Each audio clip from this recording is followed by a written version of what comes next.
Sebagai upaya membersihkan hutan mangrove sebagai paru-paru Kota Denpasar, pemerintah Kota Denpasar melaksanakan kegiatan rutin susur mangrove yang melibatkan anak-anak sekolah SMA, mahasiswa umum, dan seketeruna di Denpasar.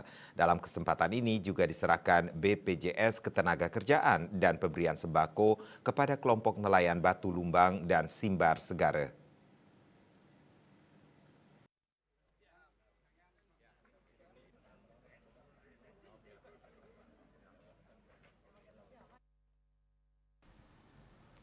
Wakil Wali Kota Denpasar Kade Agus Aryo Wibowo membuka lomba susur mangrove di kawasan hutan mangrove Kepulauan Denpasar dengan pengibaran bendera.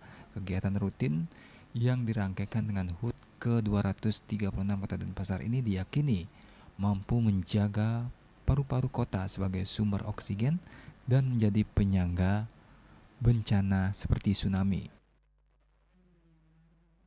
Kota Denpasar ini mungkin itu. Penanganan sampah plastik di hutan mangrove sendiri seperti apa?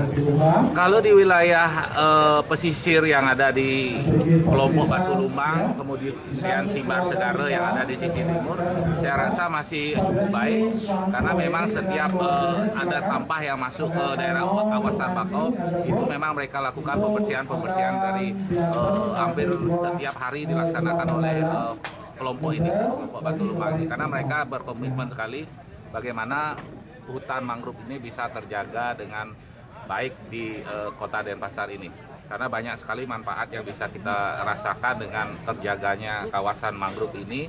Tadi sudah disampaikan bahwa hutan mangrove adalah sumber dari oksigen yang ada di Kota Denpasar. Kemudian yang kedua, hutan mangrove ini juga menjadi salah satu pencegah jikalau ada bencana nanti misalnya ada bencana, misalnya tsunami dan sebagainya, itu sebagai penyangga juga untuk menghindari bahaya untuk kota kita. Kemudian yang terpenting lagi untuk menghindari abrasi. Dan Sementara Kadis Perikanan dan Ketahanan Pangan Kota Denpasar Ida Bagus Mayun Suryawangsa mengatakan memberikan edukasi kepada masyarakat betapa pentingnya peran hutan mangrove seluas 113 hektar sebagai paru-paru kota sehingga masyarakat tidak membuang sampah sembarangan.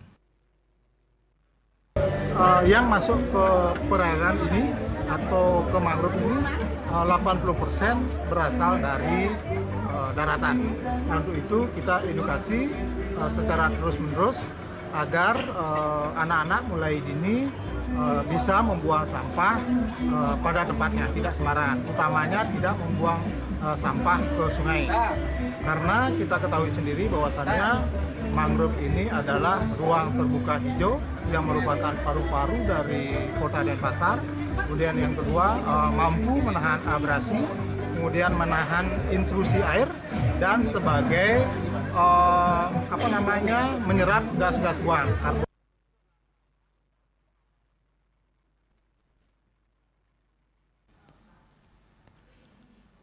Sampah plastik hasil kegiatan susur mangrove ini selanjutnya akan ditimbang. Bagi peserta yang memperoleh sampah terbanyak akan diberikan hadiah menarik. Agus Diatmika, Bali TV.